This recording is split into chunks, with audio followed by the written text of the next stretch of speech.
अस्सलाम वालेकुम नाजरीन, आज हम मुस्लिम दुनिया के तीसरे सबसे बड़े इस्लामिक मुल्क बांग्लादेश की सैर करने जा रहे हैं। वही मुल्क जिसका काला जादू पूरी दुनिया में सर चढ़कर बोलता है। दुनिया में सबसे ज्यादा मछली खाने वाले लोग भी यहीं पाए जाते हैं। पाकिस्तान का ये दायां बाजू आज किस हाल में है? यहाँ की टेक्सटाइल इंडस्ट्री इतनी तरक्की कैसे कर गई? ये लोग पाकिस्तानियों से कितनी मोहब्बत करते हैं?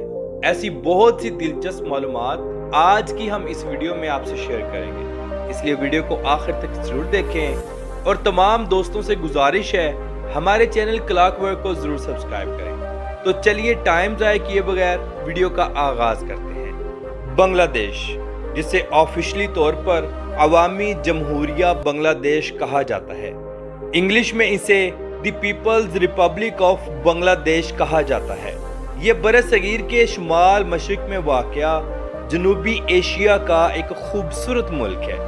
बांग्लादेश ये नाम दो अल्फाज का मजमुआ है, बंगला और देश। बंगला मतलब बंगाली और देश मतलब मुल्क, यानी बंगाली लोगों का मुल्क। बांग्लादेश का ज़्यादातर हिस्सा खलीज बंगाल में आता है। ये मुल्क दुनिया के सरसब्ज और कुदरती खूबसूरती रखने वाले मुल्कों में शुमार होता है। नाज़रीन, आपको बताता चलूं कि ये मुल्क हमारा यानी पाकिस्तान का हिस्सा था, जो कि एक जंग के बाद हमसे जुदा हो गया। यानी जब 1947 में तकसीम हिंद हुई तो मुस्लिम अक्सरियत में इलाके पाकिस्तान के हिस्से में आए। एक मशरकी पाकिस्तान, दूसरा मगरबी पाकिस्तान बना। इस तरह ये इस्लामिक दुनिया का सबसे बड़ा मुल्क था। मशरकी और मगरबी पाकिस्तान के दरमियान 1600 किलोमीटर का फासला था, यानी पाकिस्तान से लेकर मौजूदा बांग्लादेश तक। हुक्मरानों की आपसी लड़ाइयों और ज़ाती मुफाद की बिना पर यह मुल्क पाकिस्तान से अलहदा हो गया। 16 दिसंबर 1971 वो दिन था जब शेख मुजीबुर रहमान बांग्लादेश के लीडर बनकर सामने आए। दुश्मन पाकिस्तान की मदद से ये मुल्क एक लड़ाई के बाद पाकिस्तान से अलहदा हो गया। लेकिन मुल्क के दो हिस्से करने वालों के साथ भी बुरा हुआ, वो पाकिस्तान के थे या बांग्लादेश के। बेशक ये लोग अपने मुल्क के ताकतवर तरीन लोग थे, लेकिन इनके अपने ही मुहाफिजों ने इनकी जान हथिया ली। 1 साल बाद जनरल याहिया कैद के दौरान इस दुनिया को छोड़कर चले गए। 15 अगस्त 1975 को शेख मुजीबुर रहमान को इसके खानदान समेत बड़ी बेदर्दी के साथ कत्ल कर दिया गया। इसकी लाश 2 दिनों तक इसके घर की सीढ़ियों पर ही पड़ी रही। सिर्फ इसकी बेटी हसीना वाजिद बच गई, जो कि उस वक्त लंदन में तालीम मुकम्मल कर रही थी। 4 अप्रैल 1979 को जुल्फकार अली भुट्टो को भी फांसी चढ़ा दिया गया और इंदिरा गांधी 1984 में अपने ही मुहाफिजों के हाथों मारी गई। यूं पाकिस्तान और बांग्लादेश को अलहदा करने वाले तमाम हुक्मरान 1 बाय 1 इस दुनिया फानी को छोड़कर चले गए। नाजरीन, बांग्लादेश का कुल रकबा 1,48,460 मुरब्बा किलोमीटर है। रकबे के एतबार से दुनिया के 92वें नंबर पर आता है। इस मुल्क की सरहदें शुमाल मगरिब और मशरिक की जानिब से हिंदुस्तान और जनूब मशरिक में म्यांमार से मिलती है। इसके जनूब की जानिब से खलीज बंगाल की साहली पट्टी भी लगती है। ये एशिया की सबसे लंबी साहली पट्टी भी मानी जाती है। बांग्लादेश की कुल आबादी 17 करोड़ 14,66,990 लोगों पर मुश्तमिल है। आबादी के लिहाज से दुनिया के 38वें नंबर पर आता है। ये दुनिया का गुंजान आबादी वाला मुल्क है और ये मुल्क जनूबी एशिया का 5वां सबसे बड़ा मुल्क है। दुनिया का 5वां बड़ा बॉर्डर बांग्लादेश का है, जो 3 अतराफ से हिंदुस्तान को लगता है। बांग्लादेश का दारुल हुकूमत ढाका सिटी है, जो मुल्क का सबसे बड़ा शहर होने का एजाज भी रखता है। ये शहर इंतहाई खूबसूरत और इंतहाई भीड़ भाड़ वाला है। ये दुनिया का 9वां सबसे बड़ा और 7वां सबसे मशहूर शहर भी है। इस शहर का कुल रकबा 270 मुरब्बा किलोमीटर है और इस शहर की कुल आबादी 1 करोड़ 3 लाख लोगों पर मुश्तमिल है। इस शहर में 1 किलोमीटर के अंदर 38,000 के करीब लोग रहते हैं, जिससे आप खुद अंदाजा लगा सकते हैं कि इस शहर के अंदर कितनी भीड़ हो सकती है। ये शहर बांग्लादेश का सबसे ज्यादा फास्ट सिटी है। اس شہر میں آپ کو بے شمار قدیم اور جدید عمارتیں دیکھنے کو ملیں گی۔ اس شہر میں اتنی مسجدیں ہیں کہ اس کو مسجدوں کا شہر بھی کہا جاتا ہے۔ یہ مسجدیں کئی سو سال پرانی اور جدید بھی ہیں۔ اس شہر میں بے شمار ایسے مقامات موجود ہیں جو دیکھنے سے تعلق رکھتے ہیں، جس میں لال باغ فورٹ سر فہرست ہے۔ ڈھاکہ کی یونیورسٹی پوری دنیا میں مشہور و معروف ہے اور یہ اسی شہر میں موجود ہے۔ ناظرین، اس شہر کے اندر ٹیکسٹائل کا بہت زیادہ کام ہے، یعنی ٹیکسٹائل انڈسٹری یہاں پر بہت زیادہ ہے۔ کپڑا یہاں سے تیار ہو کر پوری دنیا میں ایکسپورٹ کیا جاتا ہے۔ اسی شہر کے اندر پاکستان کے بڑے بڑے بزنس مینز کی ٹیکسٹائل کمپنیز ہیں، جو کہ پاکستان کے برے حالات کی وجہ سے پاکستان کو چھوڑ کر بنگلہ دیش شفٹ ہو گئی تھی، اور آج بھی یہ انڈسٹریز وہاں موجود ہیں۔ اس شہر کے اندر سٹریٹ فوڈ کا بہت زیادہ ٹرینڈ ہے۔ لوگ سٹریٹ فوڈ بہت زیادہ کھاتے ہیں۔ شام کے وقت لوگ جوک در جوک آتے ہیں اور گلی محلوں کے فٹ پاتھ پر بیٹھ کر ہی کھانا کھاتے ہیں۔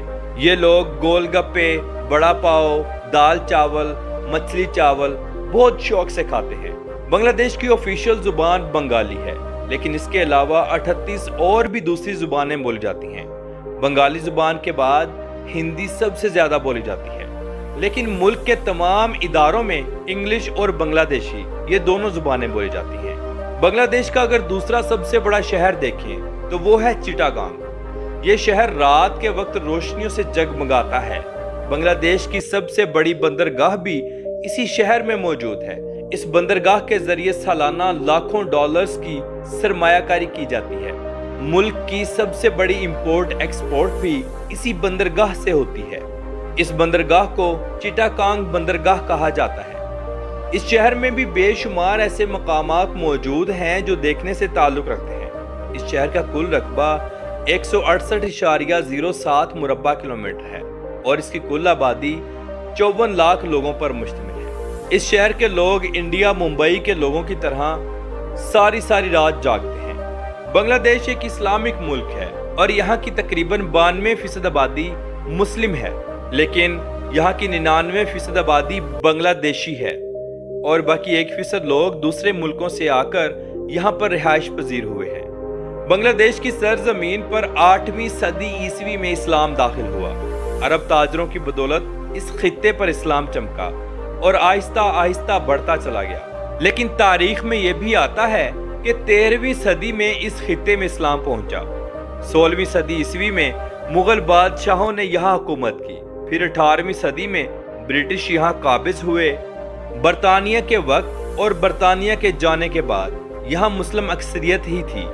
ناظرین، بنگلہ دیش دنیا کا 8واں سب سے زیادہ آم کی خرید کرنے والا ملک ہے، حالانکہ اس کی اپنی سرزمین پر 1.5 لاکھ ٹن آم بھی پیدا ہوتا ہے، لیکن اس کے باوجود یہ دوسرے ملکوں سے آم امپورٹ کرتا ہے، کیونکہ 1.5 لاکھ ٹن آم ملکی آبادی کے لحاظ سے بہت کم ہے۔ بنگلہ دیش میں کرپشن بہت زیادہ ہے۔ یہ ملک دنیا کا 13واں کرپٹ ترین ملک ہے۔ ناظرین، کچھ عرصہ پہلے شیخ حسینہ واجد بنگلہ دیش کو چھوڑ کر بھاگ گئی تھی، جس کے بعد بنگلہ دیش مکمل طور پر ایک علیحدہ ہی ریاست بن چکا ہے۔ اس وقت بنگلہ دیش کے اندر پاکستانی جھنڈے لہرائے گئے تھے۔ شیخ حسینہ واجد اور اس کے والد کا جہاں جہاں مجسمہ تھا سب کو توڑ کر پھینک دیا گیا تھا، حتیٰ کہ گورنمنٹ کے بہت سے اداروں میں قائد اعظم محمد علی جناح کی تصویریں لگائی گئی تھی۔ بنگلہ دیش کے لوگ پاکستان سے بہت زیادہ محبت کرنے والے ہیں۔ یہ لوگ انتہائی ہارڈ ورک ہیں، چاہے ان کی عورتیں ہوں یا مرد حضرات۔ یہ لوگ سب سے زیادہ عرب ملکوں میں آباد ہیں، جن میں اکثریت سعودی عربیہ، عمان، دبئی، قطر اور کویت ہیں۔ بنگلہ دیش کا موسم انتہائی زبردست ہے۔ سال میں بے شمار دفعہ بارشیں ہوتی ہیں۔ یہاں بھی 4 موسم پائے جاتے ہیں: گرمی، سردی، خزاں اور بہار۔ بنگلہ دیش مکمل طور پر ایک سرسبز ملک ہے۔ بارشوں کی کثرت کی وجہ سے 15% سے زائد رقبہ خوبصورت اور گھنے جنگلات پر مشتمل ہے۔ دنیا کے بے شمار قیمتی پھل یہاں ہوتے ہیں۔ بنگلہ دیش کا قومی پھل جیک فروٹ ہے، لیکن قومی درخت آم کا درخت ہے۔ بنگلہ دیش میں ایک کثیر تعداد ایسے لوگوں کی بھی ہے جو کشتی رانی پر کام کرتے ہیں अपनी जिंदगी कश्ती रानी पर ही गुजारते हैं। कश्ती के ऊपर ही खाते हैं, पीते हैं और इसी के ऊपर बिजनेस करते हैं। यानी ये लोग बेशुमार चीजें जैसा कि फल फ्रूट, सब्जियां और दूसरी खाने पीने की चीजें कश्ती के अंदर ही रख लेते हैं और बड़ी कश्तियां जो कि नहरों और समुंदर से गुजरती हैं उनके अंदर लोगों को फरोख्त कर देते हैं। बांग्लादेश की चाय पूरी दुनिया में आला क्वालिटी की वजह से मशहूर व मारूफ है। दुनिया की 3% से ज्यादा चाय सिर्फ बांग्लादेश में ही पैदा होती है। इस चाय की इंडस्ट्री से सालाना लाखों डॉलर्स की सरमायाकारी की जाती है और लाखों लोगों का रोजगार भी लगा हुआ है। बांग्लादेश का चावल पूरी दुनिया में आला क्वालिटी की वजह से मशहूर है। साल में ये लोग 3 फसलें लेते हैं और ये दुनिया का सबसे ज्यादा चावल खाने वाले लोगों का मुल्क भी कहलाता है। मछली तो इनकी आम जिंदगी की खुराक है। बच्चे हों या बड़े मछली जरूर खाते हैं। मछली खाए बगैर इनका खाना बिल्कुल नामुकम्मल है। बांग्लादेश की लड़कियां इंतहाई अट्रैक्टिव हैं। बेशुमार दफा मिस बांग्लादेश और मिस यूनिवर्स भी जीत चुकी हैं। बांग्लादेश की इंडस्ट्री इतनी मजबूत है कि इनका सालाना जीडीपी 1.801 ट्रिलियन डॉलर है और ये दुनिया का 24वां मजबूत तरीन जीडीपी रखने वाला मुल्क है। यहाँ के लोगों की फीकस आमदनी 10,367 डॉलर्स हैं जो कि दुनिया के 124वें नंबर पर आते हैं। पूरे बांग्लादेश में तालीम का बेहतरीन निज़ाम मौजूद है। ये लोग बहुत ज़्यादा पढ़े लिखे नहीं हैं लेकिन शाऊर ज़रूर रखते हैं। बांग्लादेश के लोग क्रिकेट को बहुत ज़्यादा पसंद करते हैं। बांग्लादेश की कौमी क्रिकेट टीम को बंगाल टाइगर के नाम से पुकारा जाता है क्योंकि बांग्लादेश का कौमी जानवर रॉयल बंगाल टाइगर है। पूरे बांग्लादेश में रोड्स का बेहतरीन जाल मौजूद है। रोड्स कच्चे भी हैं और पक्के भी, लेकिन बड़े शहरों में सफाई सुथराई भी बहुत ज़्यादा है लेकिन ट्रैफिक का बहुत ज़्यादा मसला है। बांग्लादेश में बस ट्रांस और टैक्सी का निज़ाम भी मौजूद है। बांग्लादेश में ट्रेन का निज़ाम इंतहाई पुराना है लेकिन ये ट्रेन सिस्टम इंतहाई मसरूफ तरीन है। किसी भी मुल्क की खुशी और गमी के मौके पर ये लोग ट्रेन का सफ़र करते हैं जिसमें ये लोग ट्रेन की छतों पर बाहर लटक कर भी सफ़र करते हैं। पूरे मुल्क में साइकिल रिक्शा का काम बहुत ज़्यादा है। बांग्लादेश का कॉलिंग कोड +880 है और इंटरनेट डोमेन नेम .bd है। तो नाजरीन, ये थी आज की हमारी बांग्लादेश के ऊपर एक छोटी सी डॉक्यूमेंट्री। आपको कैसी लगी कमेंट बॉक्स में अपनी राय का इजहार जरूर कीजिएगा। तो मिलते हैं इंशाल्लाह अगली और बेहतरीन वीडियो के साथ। अल्लाह हाफिज़ नासिर, खुदा हाफिज़।